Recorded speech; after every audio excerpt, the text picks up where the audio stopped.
Gaza युद्ध में Israel का पलड़ा भारी, लेकिन अब हमास ने इजरायली सेना के लिए सबसे बड़ा संकट खड़ा कर दिया है। हमास की स्पेशल ब्रिगेड ने गाजा में कदम कदम पर मौत का जाल बिछा दिया है। इस जाल में फंसकर इजरायली सैनिकों की मौत हो रही है।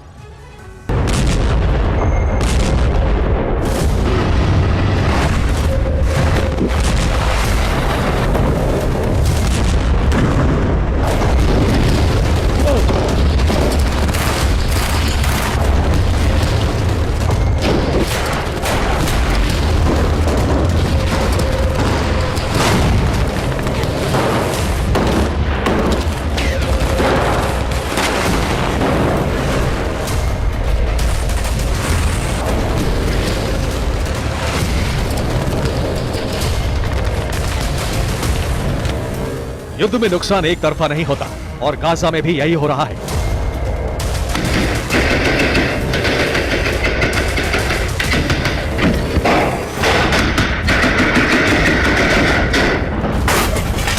आईडीएफ के जवान गाजा की गलियों में राइफल लिए हमास के लड़ाकों का शिकार करने निकले, लेकिन सिर्फ हमास के ठिकाने ही नष्ट नहीं हो रहे। हमास के ठिकाने नष्ट करने की कोशिश में इजरायली सेना के जवानों को भी जान गंवानी पड़ रही, क्योंकि हमास ने आईडीएफ के खिलाफ बड़ी घेरेबंदी की है, क्योंकि हमास के लड़ाके घात लगाकर इजरायली फौज पर हमले कर रहे हैं।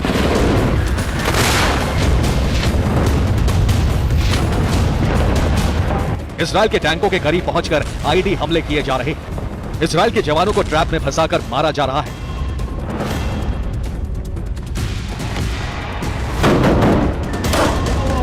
गाजा की संकरी गलियों में छिपे हमास के लड़ाके घात लगाकर कुछ इस तरह इजरायली सेना के टैंकों को निशाना बना रहे हैं।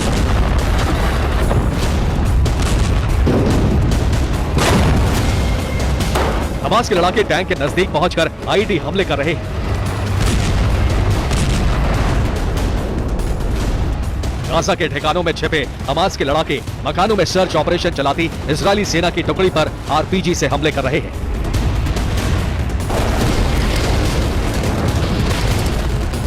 गाजा में जगह जगह हमास ने ट्रैप बिछा दिए हैं और इनमें फंसकर इजरायली सेना के जवान मारे जा रहे हैं। हमास के स्नाइपर इजरायली टोली को टारगेट कर रहे हैं।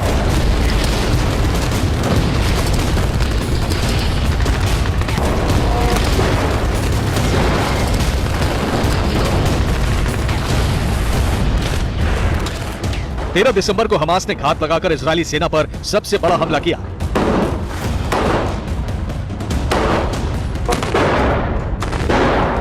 तेरह दिसंबर को हमास ने खान यूनिस में इजरायली सेना के जवानों को ट्रैप में फंसाया। इस हमले में एक साथ इजरायल के 10 जवान मारे गए।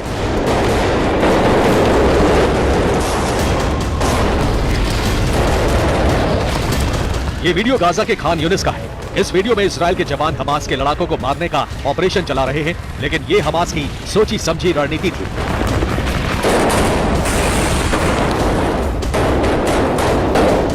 हमास ने खान यूनिस में ट्रिपल ट्रैप लगाया। एक इमारत में सबसे पहले आईडीएफ रेड पार्टी फंस गई।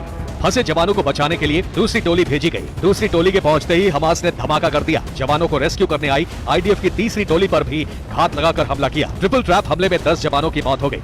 बीते 48 घंटे में गाजा के अंदर आईडीएफ के करीब 50 जवानों की मौत हुई है। अल कस्साम ने कहा है कि शेख रादवान में इजरायल के 8 टैंक नष्ट कर दिए गए हैं।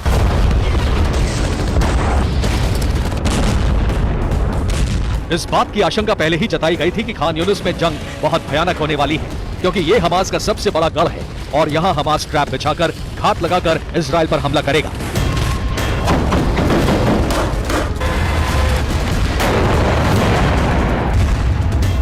हमास के लड़ाके गाजा में कई तरह के ट्रैप का इस्तेमाल कर रहे हैं।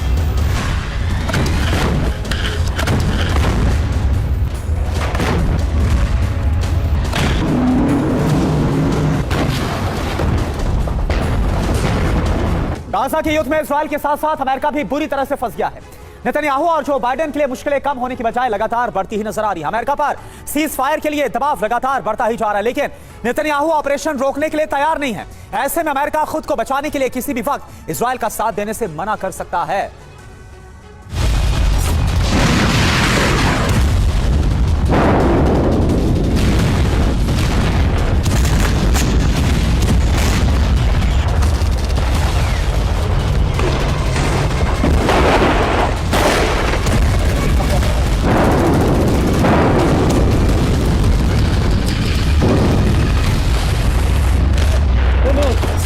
गाजा में यह तबाही का सबसे नया तूफान है।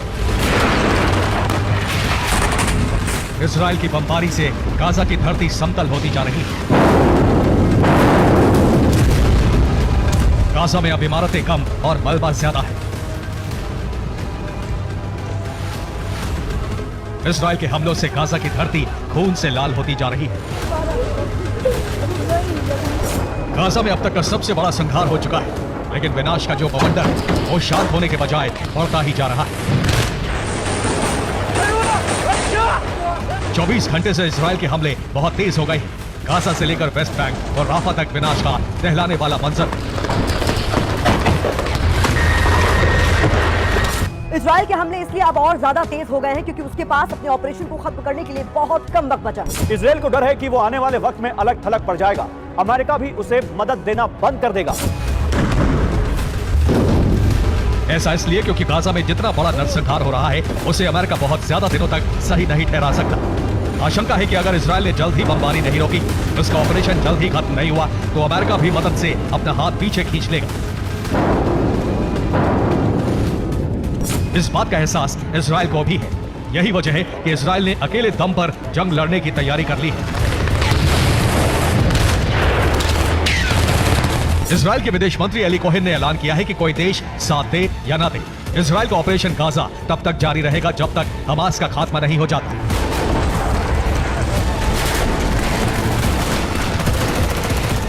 इजराइल अपने रुख पर अड़ा हुआ है। यही वो बात है जिससे बाइडेन की टेंशन बढ़ गई है। गाजा युद्ध की वजह से सुपर पावर अमेरिका पूरी तरह फंस गया है। एक तरफ बहुत बड़ा रक्तपात हो रहा है, इसके लिए दुनिया के तमाम देश अमेरिका को जिम्मेदार ठहरा रहे हैं। दूसरी तरफ इजराइल अमेरिका की बात मानने को तैयार नहीं। कत्लेआम की वजह से गाजा और वेस्ट बैंक में हमास के लिए समर्थन लगातार बढ़ता जा रहा है।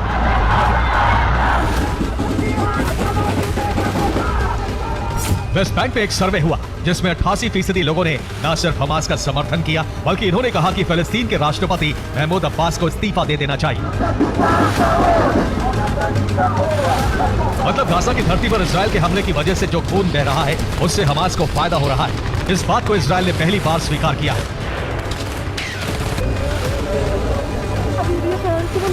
जाहिर है इजराइल के हमले में गाजा के जो बेकसूर लोग मारे जा रहे हैं उसी से हमास मजबूत हो रहा है और इजराइल कमजोर। और रिपोर्ट ये भी आ रही है कि अगर इजराइल ने अमेरिका के कहने पर बमबारी नहीं रोकी और गाजा में आम लोगों का संहार इसी तरह से जारी रहा तो अमेरिका इजराइल को साथ देना बंद कर सकता है। कहा यह भी जा रहा है कि बाइडेन ये कदम इसलिए उठा सकते हैं ताकि हजारों लोगों का कत्लेआम का दाग अमेरिका के दामन पर ना लगे। ये रिपोर्ट देखिए।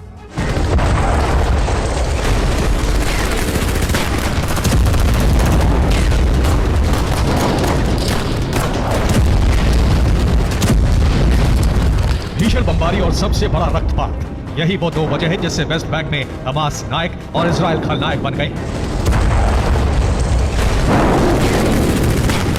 नेतन्याहू और उनकी सेना गाजा से हमास को पूरी तरह मिटा देना चाहती है। नेतन्याहू ने यह भी ऐलान कर दिया कि युद्ध के बाद गाजा की सत्ता हमास के हाथ में नहीं होगी। लेकिन हमास चीफ हानिया ने ऐलान कर दिया है कि हमास के बिना गाजा की कल्पना एक भ्रम है। फिलिस्तीन लिबरेशन ऑर्गेनाइजेशन के सीनियर नेता हुसैन शेख ने कहा है कि अमेरिकी राष्ट्रपति बाइडेन ने जो कहा है उस पर अमल करें। गाजा में तत्काल युद्ध विराम करवाएं। सीज फायर नहीं हुआ तो हालात बहुत भयावह हो जाएंगे।